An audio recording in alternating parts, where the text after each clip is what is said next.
Welcome back to the Transform Your Mind to Transform Your Life, the podcast.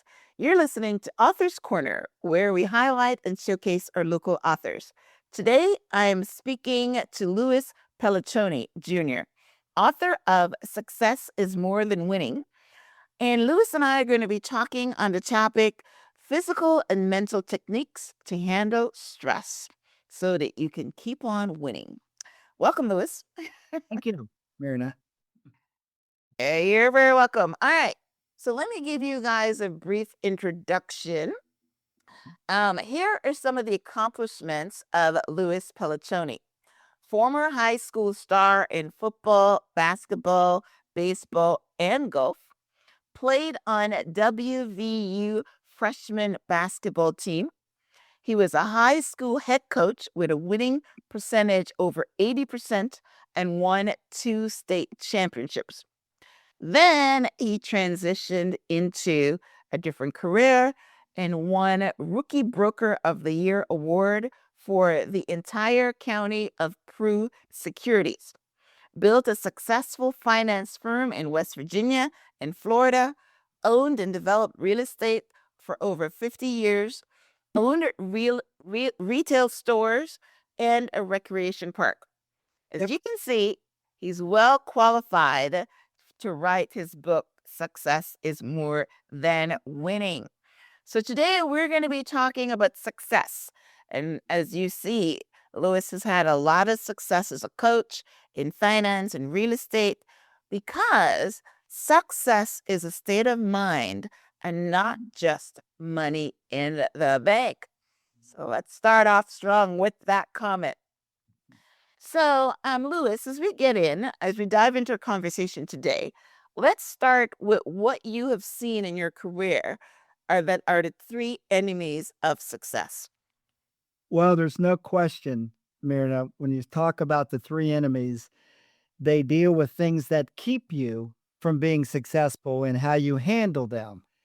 And in my 6 decades of experience, I've been working since I was 12, and you're looking at the three things of fear, risk, and failure. And it's how you handle all three of those in your life in situations that will affect how successful you'll be. Um, I love a quote from Michael Jordan, and he says, "The harder I work, the less I fear."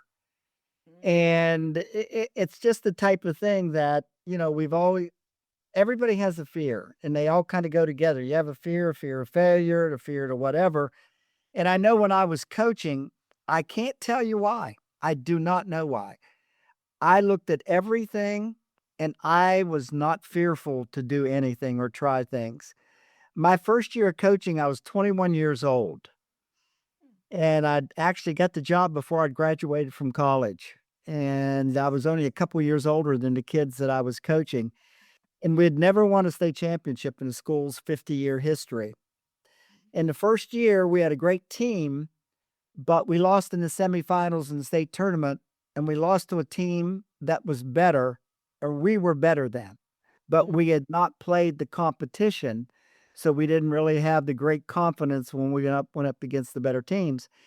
And to make a long story short, I upped the schedule. In fact, we only had right around 200 kids in the school, and we played one school that had 2,400 kids in the school. Wow. And, yes, we lost a little bit, but we won the first state championship because we were ready. I didn't fear the competition or what could come from it, and it was a great lesson, learned, and that you have to go out and you've gotta push yourself. Yeah, you might fail, but it's that old, quote that talks about if you haven't been in the arena and you haven't struggled and all that, you're much better than those timid souls that sit on the sidelines that have never faced success or failure. Franklin Roosevelt. Yeah. And I still go back. I was 21 years old when I was, doing this. And so I didn't fear it. And then risks, I had happened to listen to a speaker, Bob Richards, way before your time, Myrna. He was a decathlon champion in the 1952 Olympics, Oh, but he wow. became a speaker when I was in my teenage years, and he gave a talk, and he talked about you've got to take risks. You've got to go after it. Almost the same thing as playing better teams and stuff like that. And so, I've never been afraid to try, and I have failed. There's no question. Of course, if you're in sports, you fail a lot. You lose Yeah. games, Right. and so forth. But I'd never ever been afraid because I didn't wanna deal. I can't remember how young I was, but right around that time, I read a great article about regret and Mm. about people on their deathbed.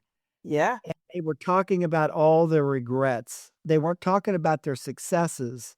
It was the things they hadn't tried. And so, Right. boy, it just really hit home even though I was very young, Mm. and I just have not been afraid to I've not been fearful. I'm not afraid to take risks, Mhm. and definitely not afraid of failure. And, I know that, there's a story, um, there was a father.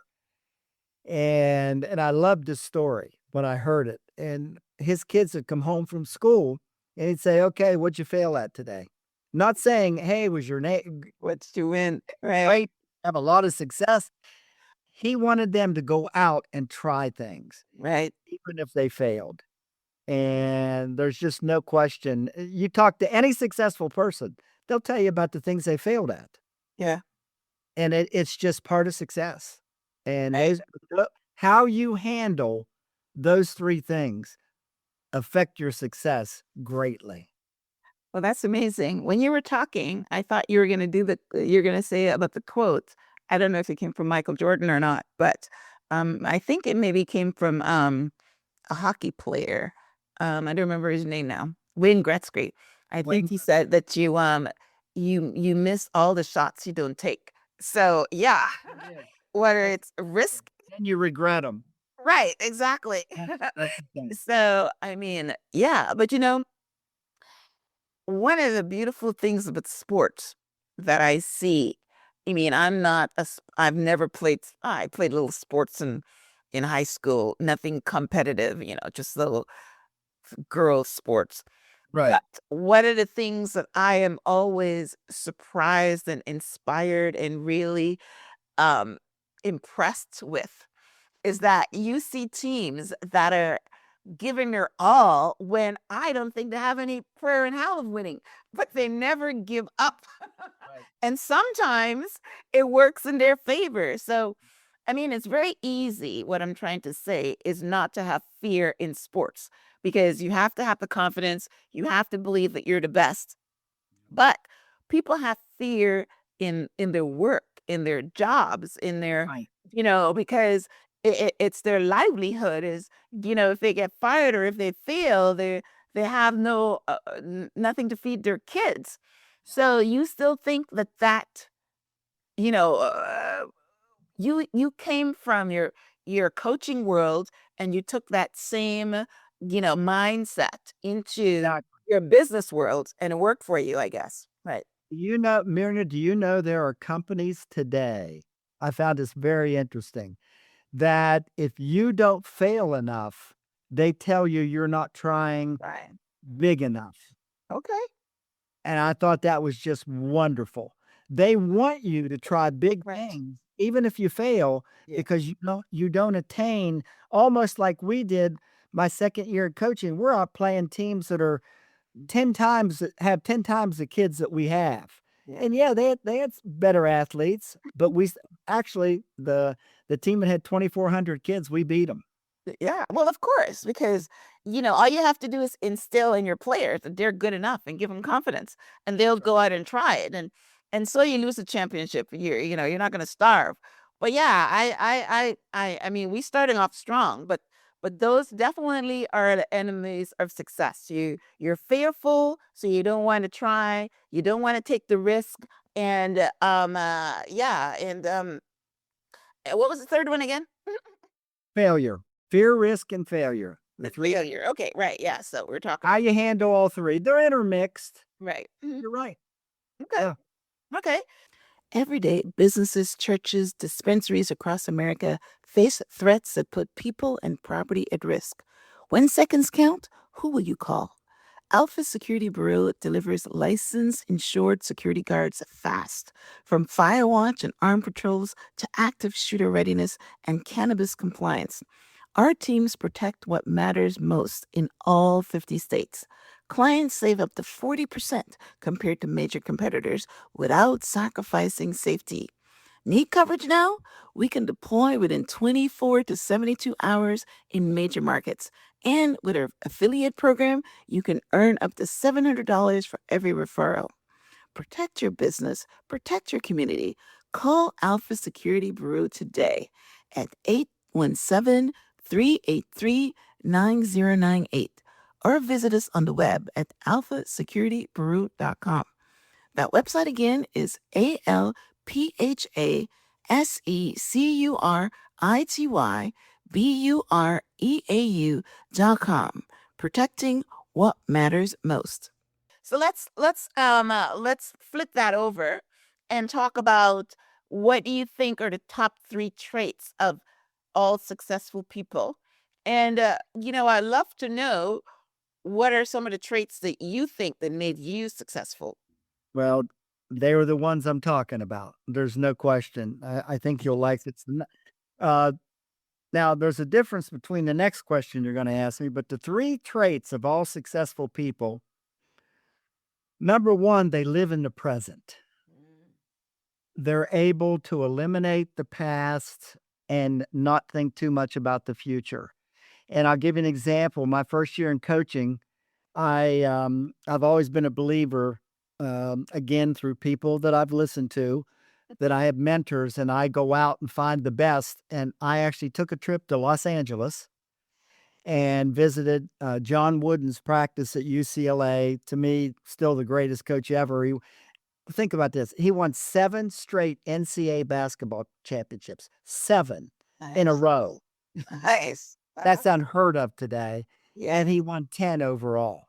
Mhm. And so I'm listening to him practice. I'm 21 years old, and he's instructing his team. He says, "Okay, I don't care what kind of day you've had. I don't care if you had a fight with your girlfriend or if you got a test tomorrow.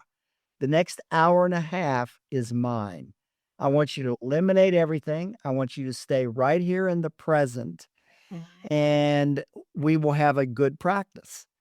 And when your mind starts to wander, you go back to where it is." Now, he said, when practice is over, forget about it.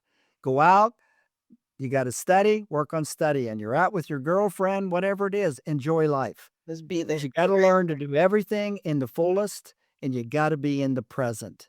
Yeah. Now, that sounds easy, um, but it's not as easy as you think it is to always stay in the present, Yeah. because there's all kind of things coming in that distract you. But that's number one. Number two, and I've learned this. I think you'll really like this story. And that is traits of successful people. They all have a lot of contacts. I know that sounds contacts. Right. That's your next trait. Now you might say, okay, how's that a trait? Well, it's something that you try to do in life. Let me give you an example. I won an award my first year in finance. I was broker of the year in the whole country out of a little town in Morgantown, West Virginia, for the whole company of Prudential Securities.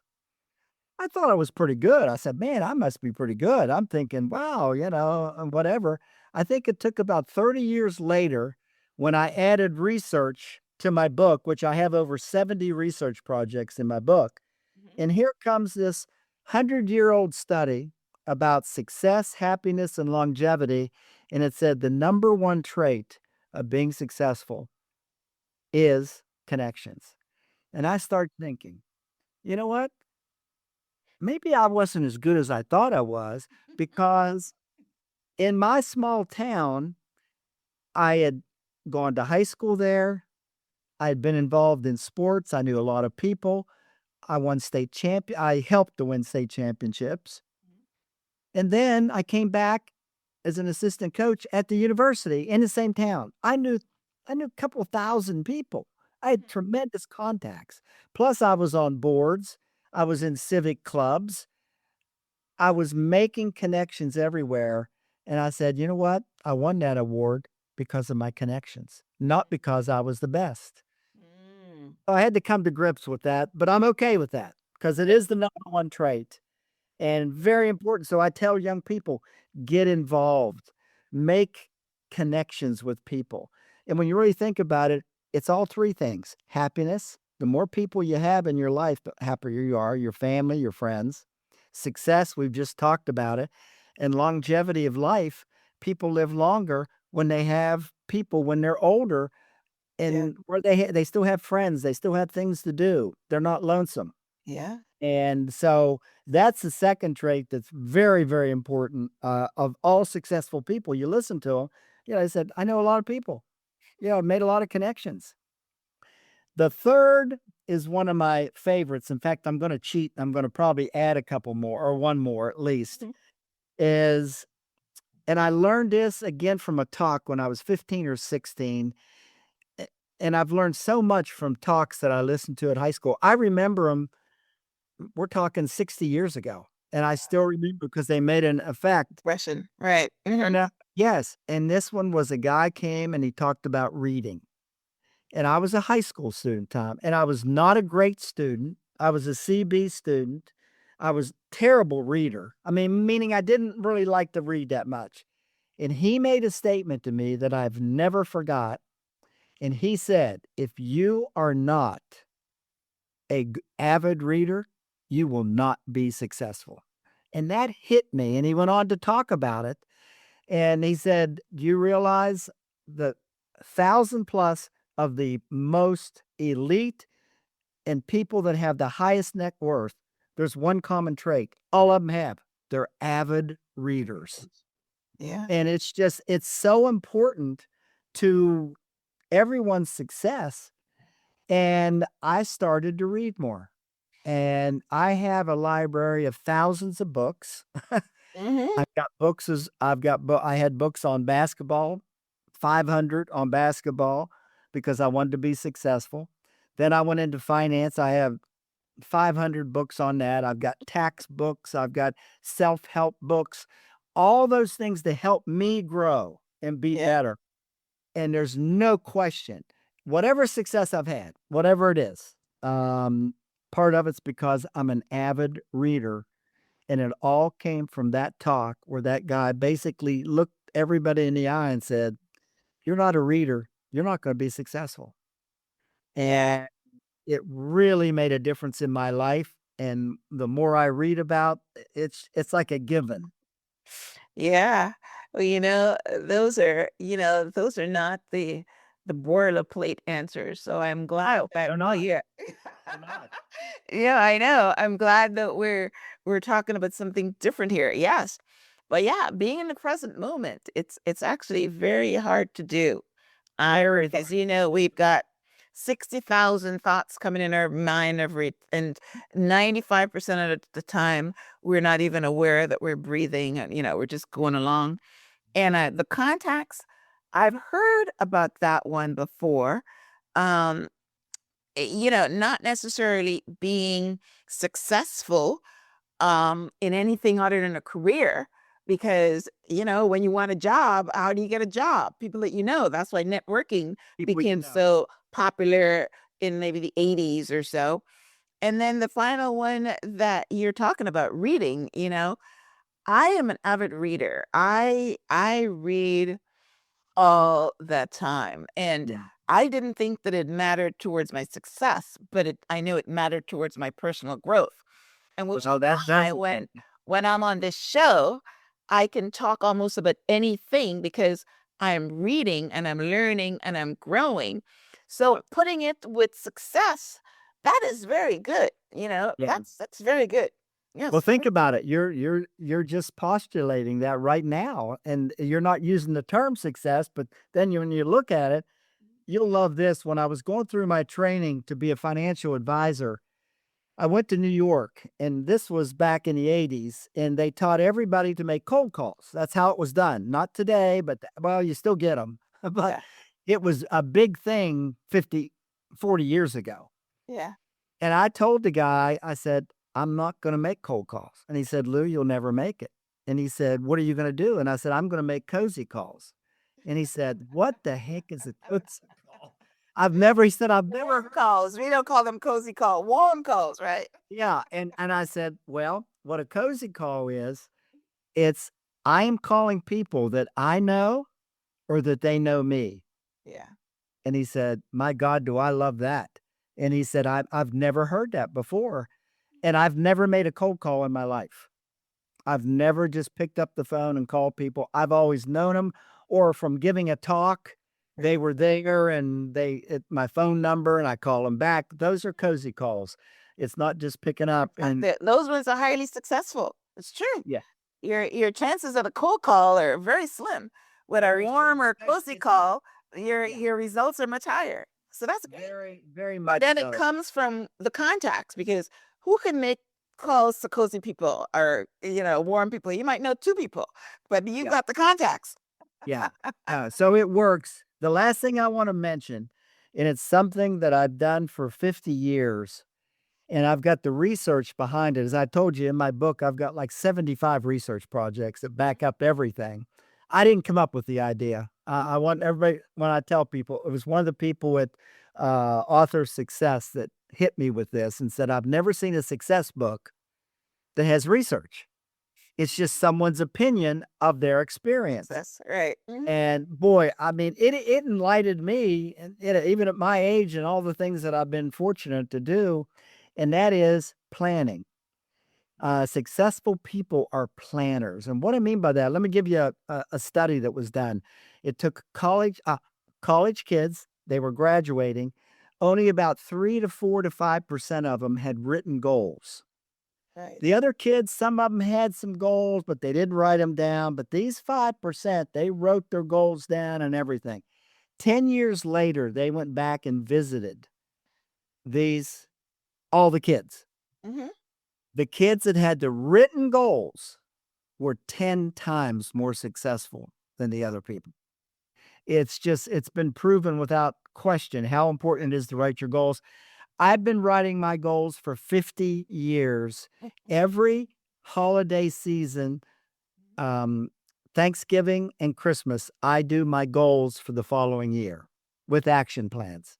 Okay. And it's been fun. I mean, it's not something that's terrible. I mean, if you want to be successful, you got to at least have something you're looking forward to. Yeah, it's But good. I've always done Yep. vision boards. Yeah, visioning. Yeah. And Yeah, I think I'm not sure if it's Napoleon Hill said it, but he said if you don't write your goals down, then it's just a wish, wishful thinking. that's exactly. I feel the same way.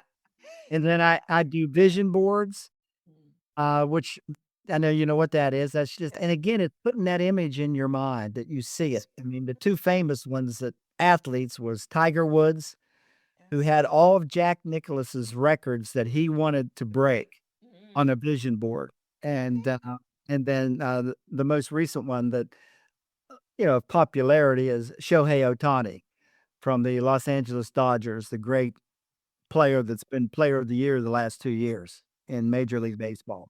Yeah. And so it is something, it's very simple to do, and I've Yes. all done those, I learned those, don't tell me why. I listened, I was a stranger I, that I tried I to. follow that.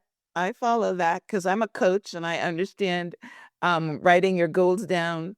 Yes, that is very important. I mean, I just did a something the other day where I was reading a book and I think it's the compound effect. But there he said that you should write your 1 year goals, your 3 year goals, your 5 year goals, your 10 year goals, and then say which one of them you're gonna do first. You know what I mean? And then No, you label them. So I've got that. I've very got my goals. important. Now I'm gonna hit you with the last part of this, Okay. and, I cannot tell you, I listened to, a course, I can't remember what it dealt with, I mean, what it was, but it dealt with time management.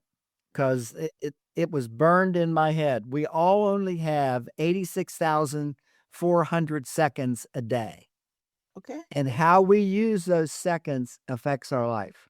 And it just made sense, and I used the basic, planning guide that you can get anywhere that has you put every single hour you have listed, And it could be go to lunch, it could be go to breakfast, it could be work out, whatever it is, but you don't waste time when you do that. And let's say you have an appointment from 1 to 2 and your next appointment is 2:30. Most people waste that half hour. Not saying you, Myrna, not saying you. But we tend to waste it because, well, we don't have the appointment till 2. Right. But if you have down there, I want you to make these 4 phone calls. That's your goal for that day. You have a better chance of getting that done. And they just came out, Harvard just came out with a study, a 100-year study that talked about the 100 most productive techniques. Number 1 was the planning of scheduling your whole day. Number 1. And, I do it the night before. I've learned how to do it. I can do it while I'm watching a ball game. You know what I mean? It's easy to do. It's not something. Well, you're a real coach, boy. Yes. I mean, Yeah. I put my to-do list, but I don't put it by the hour. Very important to do it. Start doing it, you'll be shocked how much more you'll get done. Even if Right. it's one thing, think of this, even if it's one thing a day that you get done that you wouldn't have got done, Mhm. how many that is in 30 days? It's Yeah, 30 yeah, more things. it's very important. Yeah, but I How usually how cross how off many my months? to-do list out. Yeah, I'm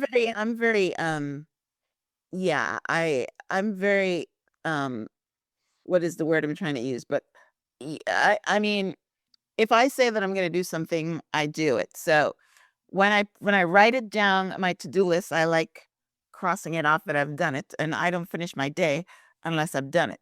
But but yeah, I mean, we can go back into books that talk about eat your largest frog first or something. So the things that you have to do, you do them first, and A, B, and C goals, and you do the A one first, and you don't do the C one first, so because you can't get to the second one.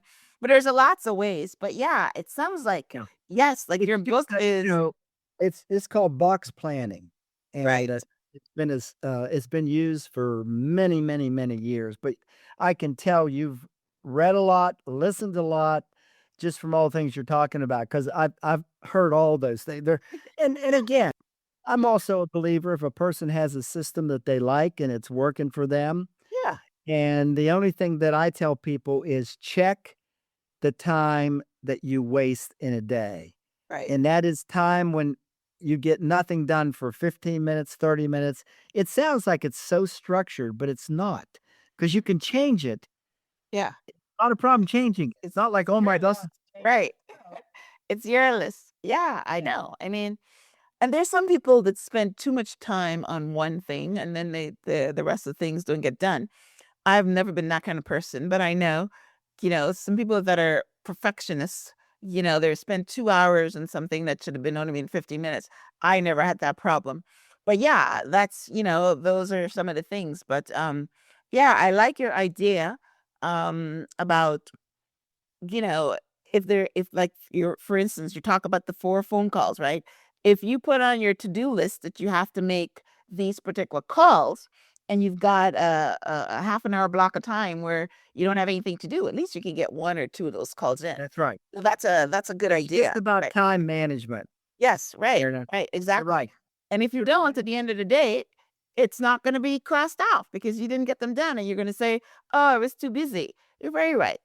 So yeah, I see the subtext of your book there because you've got it in the back, or 99, you don't have it right now, 99 tips for success. So, all right. So now tell us about your book. It is called Success is More Than Winning. Why did you write it? And what do you want the readers to walk away with after reading? Wow. Believe it or not, I wrote the book because I wanted to give talks in high schools, and I've got around 25. I want to give back to high school kids. I've got about 25. In fact, I'm down in Florida, Naples right now. We have an office down here, but I came down for a couple of things. Came down for my granddaughter's birthday, so they were 3 and 5. So I wanted to do that. But next week, I'm giving a talk in Lee County. There's 18 or 19 high schools, and they have a football day. I live in Lee County, by the way. Fun fact. Okay. Yeah, I'm in Fort Myers, right? I'm giving a talk at on football day next Tuesday, where all the high school, the top 5 or I think they said 5 to 7 kids from all 19 high schools will be there, and I'm giving a talk Oh, on the stuff we're talking about right now, that's about being beautiful. successful. That's beautiful. Yeah, and Great. yeah, so that's what I'm doing and, loving it and looking forward to it. And if you remember, my stories have all dealt from listening to people when I was in high school and stuff Right. like that, Right. and I'm Yes. trying to give it back. I'm trying to give back. Yeah. I'm excited about it. I've already had some really nice things said about the book, which was really great. I had a father that he called me and he said, Lou, he said, I want you to know my 17-year-old son, I gave your book to him about, and he said, in about a week, he read it. And he said, we've been having trouble getting him motivated. He came over to me, handed the book off. He said, tell your friend, Lou, I love the book and it's time for me to start doing something. Yeah. And he said, Lou, I've been telling him the same things, but he won't listen to me. And I said, well, what it's called It's is presentation, how you presented it with stories, with yeah. success, and, yeah, it just you know, you could our saying is, "You can take, the horse to the water, you can't make him drink, but at some time, something is gonna penetrate and he's gonna drink." So, the way you've written your book with stories of your personal stories, stories of, science and I can tell we just had a little 30-minute conversation here, and I can tell that it was something that will motivate people, especially Well, young minds. Right. yeah, we know Yeah. from Chicken Soup from the Soul, which I'm sure you've read, Right. Mhm. stories motivate. Yes. And I was actually in 2019, right around the end of 2019, I was at dinner with some friends, and I was telling stories like I always do. And they were laughing, and they said, "Louis, you've got to save those stories." And that's kind of Put it what in the started. book. And so I've got over 90 stories. I've got over 75 research projects that back up what I'm saying. And then I've got 60 years of experience on different areas to talk about and say, yeah, this works. I'm going to tell you right now. And there's 3 ways that we learn.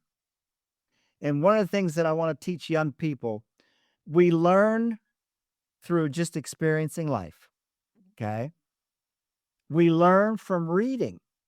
Mhm.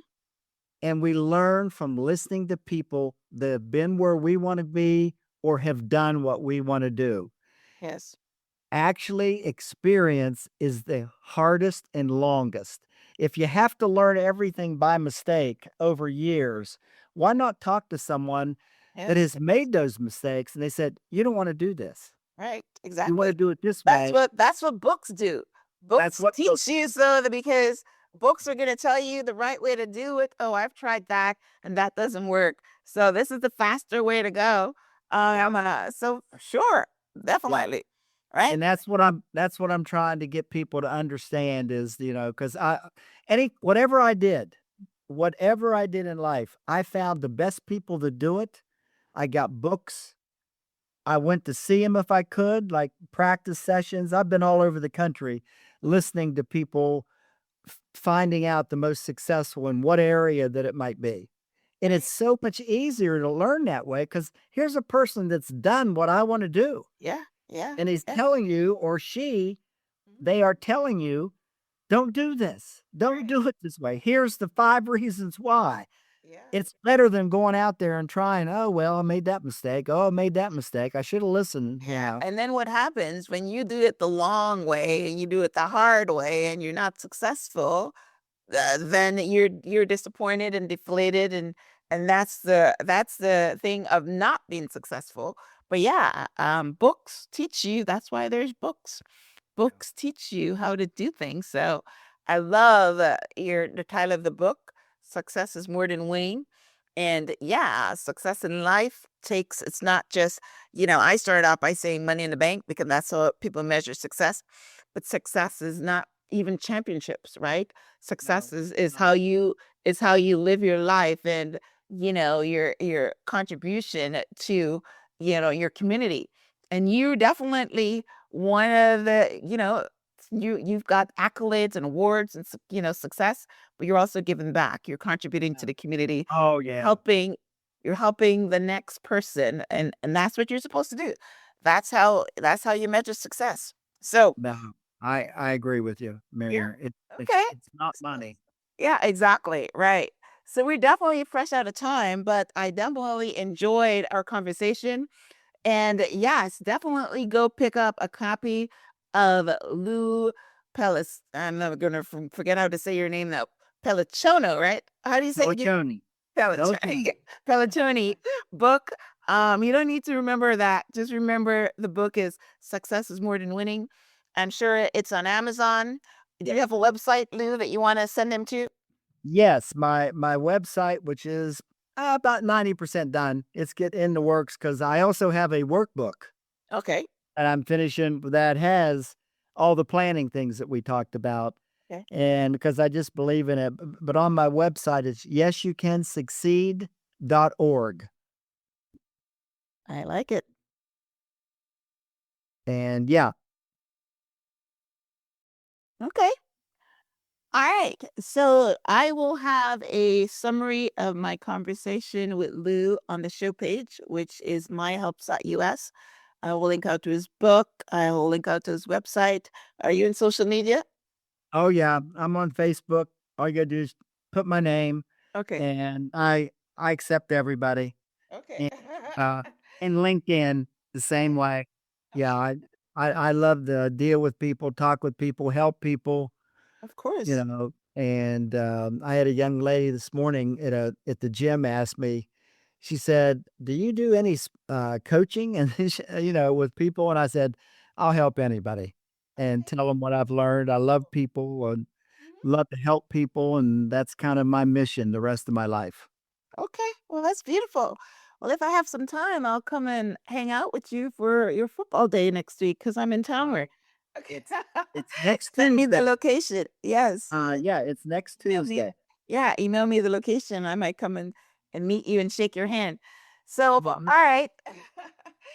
All right, guys. Well, listen, this has been a very enlightening conversation. I hope that you learned a lot from my short conversation with Louis, but definitely pick up his book so you can learn more.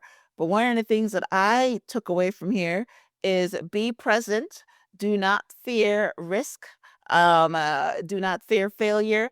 In fact, go out and fail, and also be present, be here now, which is I do a lot of meditation, and being in the present moment is the most important thing that you can do.